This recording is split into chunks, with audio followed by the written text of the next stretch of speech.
जीवन को मुझ पर आधारित करके रहना सीखो। जीवन में जो पाया है उस पर विश्वास रखो और उसी का आधार लेकर जीना सीख लोगे। तुम्हारे सामने आने वाला हर संघर्ष स्वयं ही समाप्त होता जाएगा। जहाँ संसार में सुख दिखाई देता है, वहाँ इस संसार में दुख भी तो रहता है, क्योंकि सुख और दुख की सही परिभाषा मनुष्य जानता ही कहाँ है।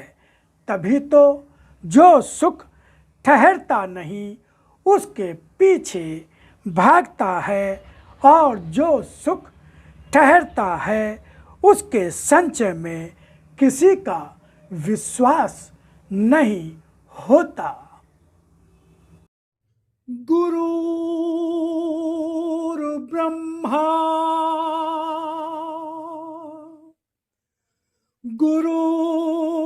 गुरुर्विष्णु गुरुर्देवो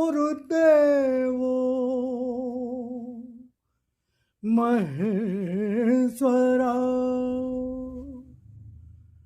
गुरुर्साक्षात्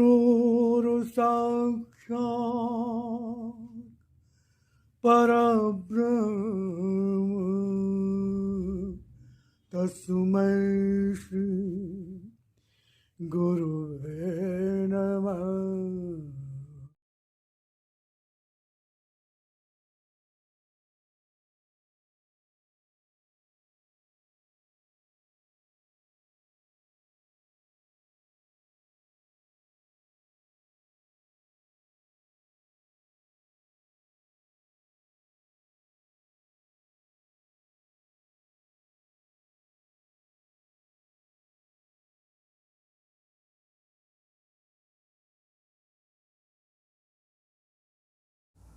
ओम शिवाय। नमस्कार। आज हम भगवान की वाणी को पढ़ेंगे भी और उसका थोड़ा सा विश्लेषण भी करेंगे, उसको समझने की कोशिश भी करेंगे। मैं कोई ज्ञानी तो हूँ नहीं, ना प्रवचन करता हूँ, ना उपदेश देता हूँ। मैं तो एक आम इंसान हूँ जो आप सबके साथ बैठकर ज्ञान को जानना चाहता हूँ, समझना चाहता हूँ और उसकी चर्चा करना चाहता हूँ। भगवत चर्चा, सत्संग, भगवत चर्चा। तो भगवान को हम देखेंगे कि भगवान अपनी वाणी में क्या कह रहे हैं, क्योंकि यह साक्षात भगवान की वाणी है, जैसा कि आप अभी परिचय में सुना होगा। और दूसरा मैं थोड़ा सा बताता हूँ कि साक्षात भगवान की वाणी किसी साधु संत महात्मा सिद्ध ज्ञानी योगी की वाणी नहीं है, उसका अपना ज्ञान नहीं है। जैसे गीता साक्षात भगवान श्री कृष्ण के श्रीमुख से निकली और भक्त श्री अर्जुन जी के माध्यम से संपूर्ण विश्व को प्राप्त हुई, इसी तरह से परम पूज्य देवी माँ के स्वचारित लिखने के माध्यम से लिप रूप में अवतरित होकर भगवान ने आज पुनः उसी गीता को नए रूप नए कलेवर में, जैसी मानसिक ग्रहणशीलता है, माहौल है, वातावरण है, क्योंकि उस गीता को लोग सुन नहीं सके, समझ नहीं सके, तो बहुत ही सरल शब्दों में, आसान हमारे आपकी भाषा में उन्होंने पुनः उसको प्रस्तुत किया। तो इसको हम उसकी चर्चा शुरू करते हैं। भगवान ने कहा कि जीवन को मुझ पर आधारित करके रहना सीखो। मामेकम शरणम व्रज, मेरी शरण में आ जाओ, सब कुछ मुझे सौंप दो। क्यों? क्योंकि सब कुछ तो भगवान से ही मिला है ना, भगवान ने ही तो दिया है। अपना कौन? अपना तो सिर्फ परमात्मा के अलावा कुछ भी अपना नहीं है। शरीर, संसार, रुपया पैसा, धन दौलत, परिवार, सब कुछ तो यहीं से मिला। तो मिला है, किसी से मिला है ना, किसी ने दिया है ना। लेकिन अज्ञानता से माया का पर्दा पड़े होने के कारण हमने उसे अपना मान लिया। और जब अपना मान लेते हैं तो एक अहंकार आता है, फिर हमें उसको संभालने की, बनाने की, बनाए रखने की जिम्मेदारी आ जाती है। हम अपने को कर्ता मान लेते हैं, जिम्मेदार मान लेते हैं, और यही सबसे बड़ी समस्या होती है। क्योंकि हमें जो कुछ भी है, मानसिक शक्ति, बौद्धिक शक्ति, आत्मिक शक्ति, शारीरिक शक्ति, सामाजिक, पारिवारिक, जो कुछ भी है शरीर, वो सब तो भगवान की दी हुई है और निश्चित समय के लिए है। उस पर हमारा कोई कंट्रोल नहीं है। कभी भी शरीर की शक्ति जा सकती है, बुद्धि भ्रष्ट हो जाती है, बुद्धि काम नहीं करती, मन काम नहीं करता। लेकिन सबका स्वामी कौन है? परमात्मा ही सबका स्वामी है, सबका मालिक है। अगर सब कुछ उसी को, उसका ही उसको, क्या लागे मेरा? जो कुछ है सब कुछ तेरा, तेरा तुझको सौंपते, क्या लगेगा मेरा? लेकिन कहते हैं, करते नहीं हैं। कर ले तो सारी समस्या दूर हो जाए। खाली कहने से काम तो नहीं चलेगा, दवा तो खाने से ही रोग दूर होगा। तो हमें भगवान को सब कुछ सौंप दें। और सौंपने की पहचान क्या होती है? निर्भयता, निश्चिंतता, निशंकता। जब तक हम खुद चिंता कर रहे हैं, फिक्र कर रहे हैं, तब तक हम उसे अपना माने हुए, इसलिए चिंता, क्योंकि अड़ोसी पड़ोसी के यहाँ कहीं कुछ होता है, अखबार में पढ़ते हैं तो थोड़ी देर तो होता है, लेकिन बाद में फिर कोई चिंता नहीं होती। जिसको हम अपना मानते हैं उसी की चिंता होती है। तो अपना तो भगवान है। तो भगवान ने कहा जीवन को मुझ पर आधारित करके रहना सीखो। जीवन में जो पाया है उस पर विश्वास रखो। जीवन में जो पाया है उस पर विश्वास रखो। क्या पाया है? क्या मिला है? क्या ये संसार मिला है? क्या ये शरीर मिला है? क्या ये बुद्धि मिली है? क्या ये परिवारिक जन मिले? इस पर विश्वास करना है क्या? ये तो अस्थिर है, संसार तो अस्थिर है, आने जाने वाला है, टिकता नहीं है। एक एक क्षण, एक एक पल बीत रहा है, आते ही बीतना शुरू हो जाता है। बच्चा पैदा होता है, 1 मिनट का हो गया, आधे घंटे का हो गया, 1 घंटे का, 1 दिन का, 1 हफ्ते का, 1 साल का। लगातार उसके जो आयु लेके आया है वो 50, 60, 70, 80 साल का, वो कम होती जा रही है। जन्म लेते ही बच्चे की आयु घटना शुरू हो जाती है। सामान चीज़ हम शोरूम से खरीद के लाते हैं, उसी दिन से उसकी एक्सपायरी जो डेट होती है उसमें से एक एक दिन, एक एक कम होता जाता है। संसार में हर चीज़ जा रही है, हर चीज़ का त्याग हो रहा है, हर चीज़ का त्याग हो रहा है, हर चीज़ छूट रही है। वियोग तय है।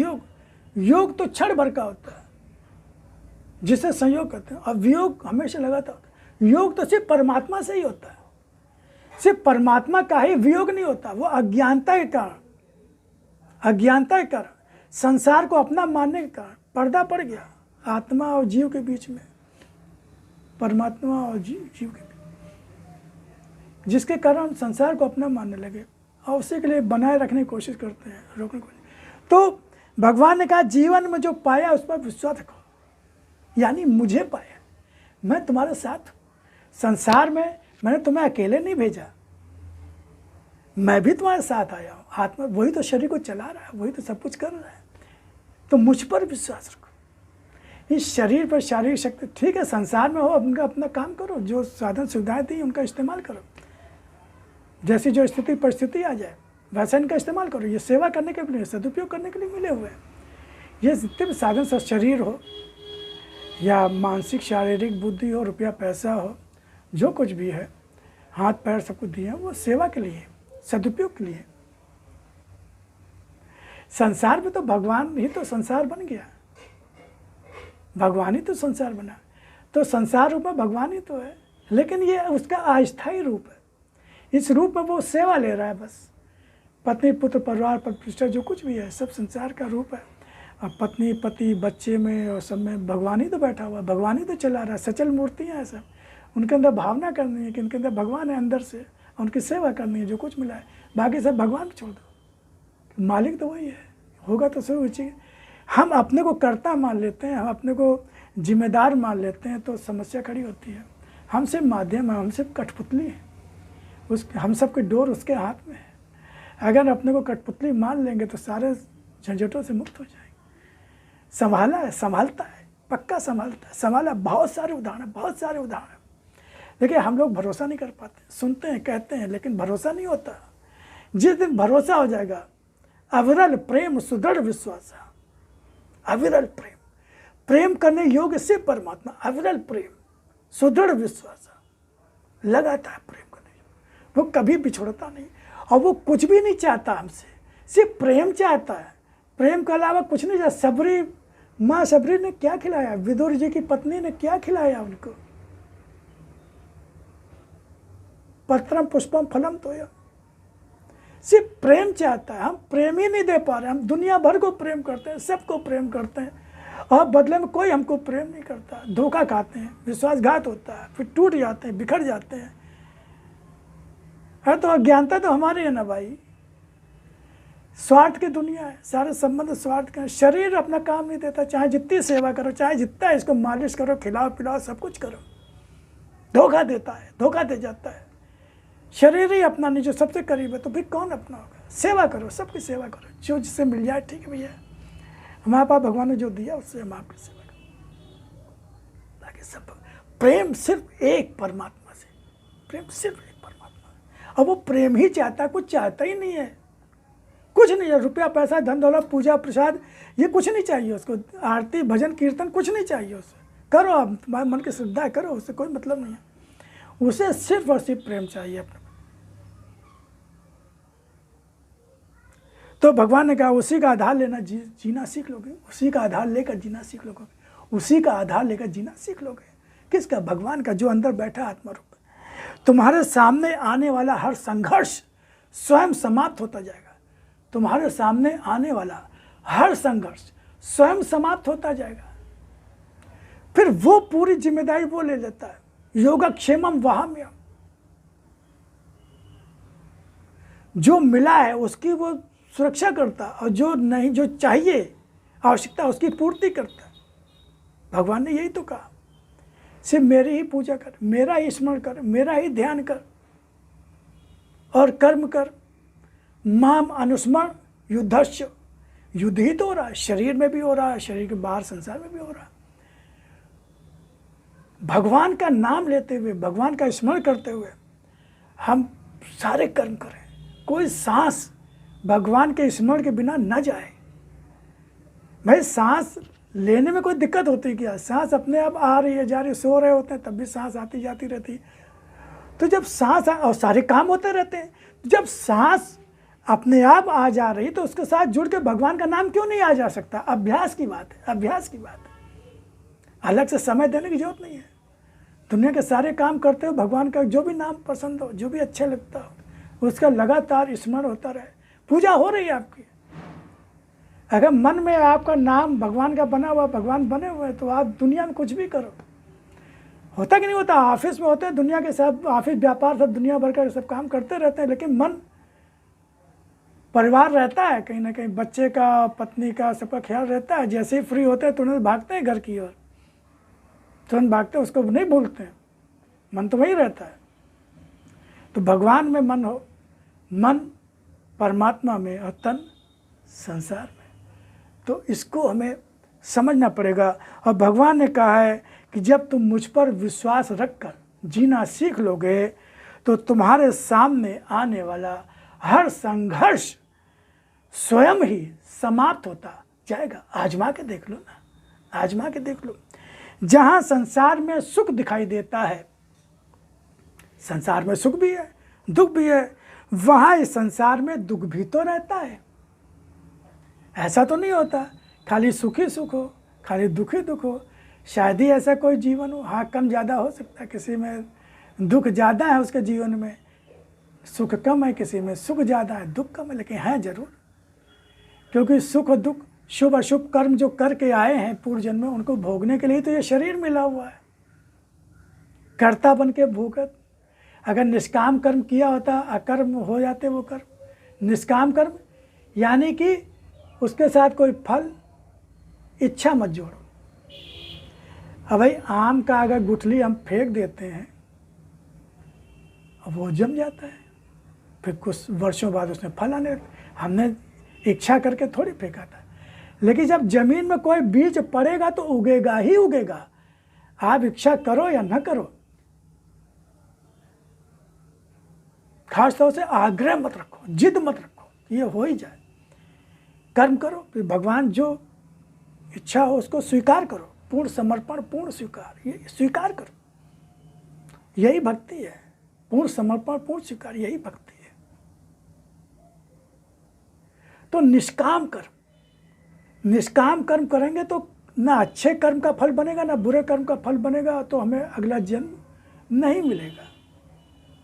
क्योंकि ये शरीर मिलता है, क्योंकि शरीर से ही गांठ बांधी ना, तो इसी शरीर से ही खुलेगी, तो शरीर लेना पड़ता है।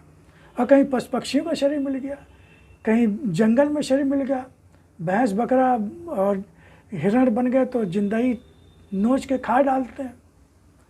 शेर जैसे ताकतवर, भेड़िए, शेर, निश्चित। तो कर्म, मनुष्य का जन्म इसीलिए मिला है कि जन्म मरण से मुक्ति हो, भगवत प्राप्ति हो। एकमात्र लक्ष्य भगवत प्राप्ति है। इस शरीर को पाने का एकमात्र लक्ष्य, एकमात्र उद्देश्य होता है भगवान की प्राप्ति। हम सारा काम करते हैं, सब कुछ करते हैं, लेकिन भगवान को पाने के लिए बहुत उदासीन रहते हैं। क्या रे देखा जाएगा, अरे होगा, फिर देखेंगे, फिर देखेंगे। अरे कब देखोगे भाई,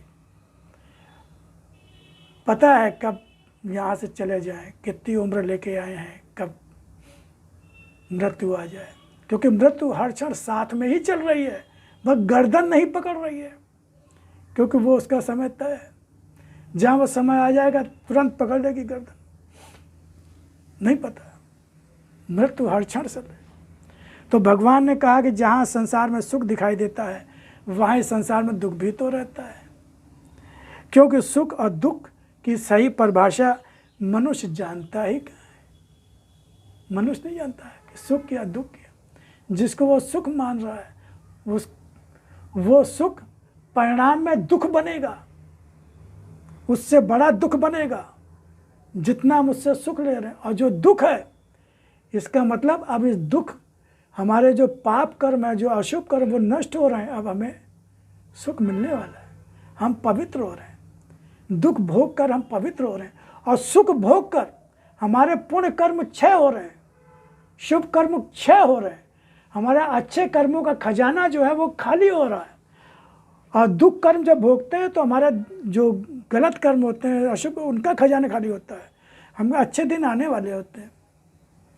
तो दुख में तो आदमी को भगवान का नाम लेते हुए, अहोभाव से भगवान की कृतज्ञता व्यक्त करते हुए दुख को स्वीकार करना चाहिए। भगवान की शक्ति सामर्थ्य बल से शरण में रख के भगवान का भजन करते हुए, नाम कृष्ण करते हुए, और सुख में और अधिक भगवान को याद करें। ये उल्टा होता है, हम सुख में भगवान को भूल जाते हैं, दुख में ज़्यादा याद करते हैं। जबकि सुख में और ज़्यादा याद करना चाहिए कि भगवान बचाए रखना, कहीं हम फिसल न जाए, कहीं गलत रास्ते पर न चले जाए, कहीं हम आपको भूल न जाएं।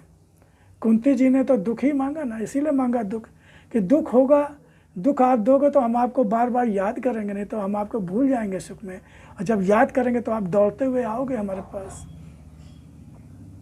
तो सुख और दुख की परिभाषा ही भगवान कह रहे हैं कहाँ जानता है। तभी तो भगवान कह रहे हैं, तभी तो जो सुख ठहरता नहीं, जो सुख ठहरता नहीं उसके पीछे भागता है, और जो सुख ठहरता है उसके संचय में किसी का विश्वास नहीं होता। ठहरने वाला सुख कौन सा होता है? आनंद, भगवान की प्राप्ति, भगवान का स्मरण, भगवान का चिंतन। क्योंकि इससे भगवान की प्राप्ति ही, भगवान का स्मरण ही, भगवान के लिए किए हुए जो कर्म है, जो सत्य कर्म है, वही असली संचय है। सत्य के लिए किए गए कर्म, धर्म के लिए किए गए कर्म, मानवता इंसानियत के लिए किए गए कर्म, भगवान के कृत्यर्थ, भगवान के प्रति कर्तव्य पालन में किए गए कर्म ही सुख का संचय है। तो इधर ध्यान ही नहीं होता और उसके संचय में किसी का विश्वास नहीं होता। तो इसको हम सही ढंग से समझेंगे कि सुख क्या, दुख क्या, शुभ क्या, अशुभ क्या, और अपना कौन है, हमें किस पर एकमात्र भरोसा करना है, आत्मा पर, परमात्मा पर। जो वही परमात्मा ही आत्मा रूप, वही एकमात्र हमारा अपना है। वो निकल जाता है शरीर से तो फिर चाहे जितना हृष्ट पुष्ट शरीर हो, कुछ भी हो, सब बेकार हो जाता है। ना आंखें ना कान कुछ काम नहीं करते, शरीर तो पड़ा रह जाता है। असली जो इसके अंदर है वो निकल जाता है।